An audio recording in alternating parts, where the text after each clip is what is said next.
इस साल जितिया व्रत 14 सितंबर 2025 को मनाया जाएगा। धार्मिक मान्यताओं के अनुसार जो कोई भी महिला जीवित पुत्र का व्रत या जितिया व्रत करती है उसकी संतान पर कभी कोई बड़ा संकट नहीं आता, साथ ही संतान का जीवन सुख से भर जाता है। ये व्रत निर्जला रखा जाता है, यानी इस व्रत में अन्न जल कुछ भी ग्रहण नहीं किया जाता। इस पूजा में महिलाएं कुशा से बनी जीमूत वाहन की प्रतिमा की पूजा करती हैं। साथ ही मिट्टी और गाय के गोबर से चील और सियारिन की मूर्ति बनाती हैं। फिर शुभ मुहूर्त में विधि विधान पूजा करके जितिया की कथा सुनती हैं। चलिए जानते हैं जितिया व्रत में कौन सी कथा पढ़ी जाती है। जितिया व्रत कथा। जितिया की पौराणिक कथा अनुसार किसी वन में एक चील और सियारिन रहती थी। दोनों में गहरी दोस्ती थी और वे हर काम को मिल बांट के किया करती थी। एक बार कुछ महिलाएं जंगल में आई जो जीवित पुत्र का व्रत की आपस में बात कर रही थी। चील के मन में इस व्रत के बारे में जानने की जिज्ञासा हुई। वह महिलाओं के पास गई और उनसे व्रत के बारे में पूछने लगी। महिलाओं ने जितिया व्रत के विधान के बारे में चील को सारी जानकारी दी।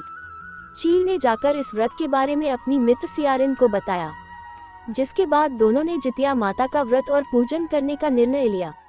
चील तथा सियारिन ने जितिया माता का व्रत का संकल्प लिया और शाम को पूजा की। लेकिन पूजा के बाद ही चील और सियारिन को भूख लगने लगी। सियारिन को भूख बर्दाश्त नहीं हुई और वह जंगल में शिकार करने चली गई। सियारिन जब मांस को खा रही थी तब चील ने उसे देख लिया और उसने सियारिन की बहुत डांट लगाई। चील ने ये व्रत पूरी विधि से पूर्ण किया।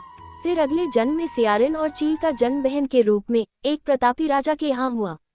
सियारिन का विवाह एक राजकुमार से हुआ और चील का विवाह राज्य मंत्री के पुत्र से हुआ। कुछ समय बीता तो सियारिन ने एक पुत्र को जन्म दिया, लेकिन जन्म के कुछ दिन बाद ही उसके पुत्र की मृत्यु हो गई। इसके बाद चील ने भी एक पुत्र को जन्म दिया जो जीवित तथा स्वस्थ रहा। ये देख सियारिन को अपनी बहन चील से ईर्ष्या होने लगी। जलन में आकर सियारिन ने अपने बहन के पुत्र और पति को मरवाने की कोशिश की, परंतु दोनों ही बच गए। एक दिन देवी माँ सियारिन के सपने में आई और उन्होंने सियारिन से कहा, ये तुम्हारे पूर्व जन्म के कर्म का फल है। अगर तुम अपनी परिस्थिति ठीक करना चाहती हो तो माँ जितिया की व्रत और उपासना करो। प्रातःकाल उठकर इस सपने के बारे में सियारिन ने अपने पति को बताया।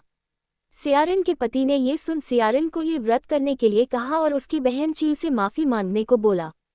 इसके बाद सियारिन चील के घर गई और उससे अपनी गलतियों की माफी मांगी।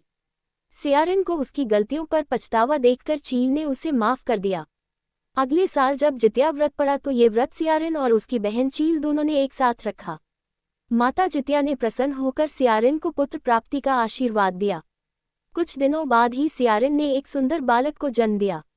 इसके बाद दोनों बहन प्रेम भाव से खुशी खुशी रहने लगी। जितिया व्रत की दूसरी कथा। जब वृद्धावस्था में जीमूत वाहन के पिता ने अपना सारा राजपाट त्याग कर वानप्रस्थ आश्रम जाने का निर्णय लिया, तब जीमूत वाहन को राजा बनने में कोई रुचि नहीं थी। इसलिए उन्होंने अपने साम्राज्य को अपने भाइयों को सौंपकर अपने पिता की सेवा करने के लिए जंगल की ओर प्रस्थान किया।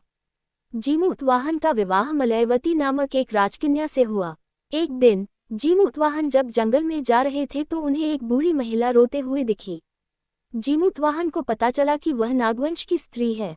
वृद्ध महिला ने आगे बताया कि नागों ने पक्षियों के राजा गरुड़ को रोजाना खाने के लिए नागों की बलि देने का वचन दिया है और इसी के कारण अब उसके बेटे शंखचूड़ की बारी है।